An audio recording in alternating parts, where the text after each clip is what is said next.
Welcome back to Cape Cod Like a Local. Today I'll be talking about renting a home versus buying a home. I've taken a sample of a 2-bedroom home, 2-bath, and the town will be Centerville because that's information that I had pretty quickly. So I'm going to look at my notes because as you can see, there's a lot of detail here, and I'm going to also put these notes in the description below so that you can have these for your future use. So the first sample that we're using is a monthly rent of $3,000. That's particular for a 2-bedroom, 2-bath home here in Centerville. There's renter's insurance that you have to think about as well. That's about $20 a month. And then you may have to pay security and last month's rent.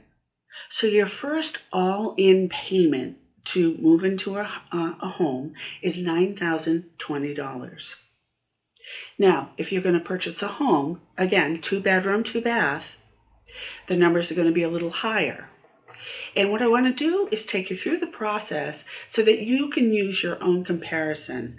Generally, if you're staying in a home, if you're purchasing a home and you're staying in that home 7 to 10 years, you're definitely going to appreciate over the years and have a great value at the end of that time. Now, if you are in the military and have to be relocating in a couple of years, maybe the scenario of buying a home doesn't make sense unless you want to buy the home and then rent it out. There's all kinds of scenarios here that we could talk about. It does get a little overwhelming because there's a lot of numbers involved. I will be placing a link in the bottom of the description of all of the slides that I'm using today. Hopefully this will help you as well. And one other thing I wanted to mention is that this is a sample. These are not, we're using an interest rate of 6%. This could vary tomorrow. So this is just a ballpark scenario so that you have an idea, does it make sense for you to rent a home or to buy a home? So now we're ready to buy the home. So the average price of that 2-bedroom, 2-bath home in Centerville is $525,000. So your lender is allowing you to put 10% down. So that would be the $52,500. You would pay approximately $8,000 to $10,000 for closing costs. What closing costs are your taxes for the following year, your homeowner's insurance for the following year, and any other attorney fees and other miscellaneous fees. What happens is this is called the escrow. We've talked about that before. And what the escrow allows you to do is that once they've paid these premiums through this process, then the following year, as you make your monthly payments, you're putting a little bit towards that each month.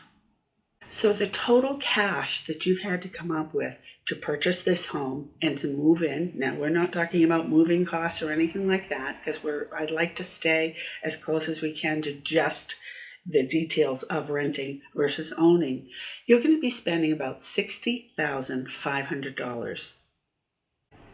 At present, the interest rate is 6%, and your mortgage payment is going to be $3,522.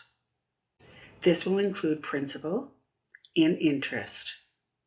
The interest is going to be $2,356, and your principal is $482. Also, remember I told you that we have to add the homeowner's insurance. That's approximately $100 a month. And then you're going to have the real estate taxes, which are about $480 a month. Now, because you only put 10% down on the mortgage, most mortgage companies want you to put 20% down, but sometimes that's hard to do. So what they call it is PMI, and this is an insurance because you're not as invested in the property as they'd like you to be. The banks like you to have 20% equity into the home when you're purchasing it. So you get to purchase this insurance, and it's based on your credit score. So if you had a credit score of 720, this would be $102 per month going towards that. And what happens, this is something very important to ask your lender because all banks do it differently, is at Some point you can have either the home appraised to see if you're making the 80% to value or the 78%. Make sure you know what number that they're talking about that they require. And then that PMI can be taken away from your payment. So a couple of comments that I want to make is when you are purchasing a home, some of the interest or the interest that you pay on your mortgage payment each month, as well as your real estate taxes, that is deducted from your gross income. So you would be taxed on less money. So that is definitely a benefit. So in this example, you would be taking away over $34,000 on your gross income. If you're in a 22% or 30% bracket, that's pretty significant.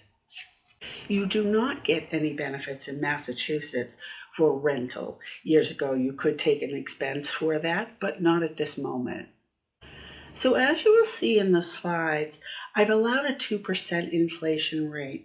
And on the rental side, it's going to go up 2% every year. That's pretty much a general rule. Now on the mortgage side, your mortgage principal will stay the same throughout your 30-year loan. Your interest will change. It'll change based on whatever percentage. They take a certain percentage each time. And it's roughly about 83% goes to the taxes part. And the insurance will probably go up 2%, as well as your real estate tax might go up 2%. So in the equations that I've done, I've considered those amounts as well. So for the 7-year period that you've rented this home, you've paid over $269,000. Now, comparing to owning a home, you have paid $298,000 in your mortgage, your real estate taxes, your insurance, but you were able to take deductions off your gross income over those years, each year, and that came to $240,000. So the advantage of renting a home is that if you have a problem, you just call the landlord and they take care of it. If you're a homeowner, whole different story. So these are little pockets that you need to be saving for. If the roof is going to be needing repair over 5 or 10 years, these are things you're going to know when you're looking at the home to purchase it, and you need to plan for a budget and put monies aside for all of these things as well. Maybe the difference in your taxes, you can take that money every year and put that aside. One of the advantages of owning a home is that your value is always increasing. If there's a lull in the market and it's flattened out, again, if you stay in that property for about 7 to 10 years, it starts increasing again. That's the natural cycle of real estate. There's a lot of numbers to consider here, and one of the best options is to find, if you want to buy a home, find your real estate agent and also find a great lender. Most realtors have a good lender that they've worked with, or many of them. And get the details, understand the details, and if you don't, ask again. See you next time on Cape Cod Like a Local. Bye.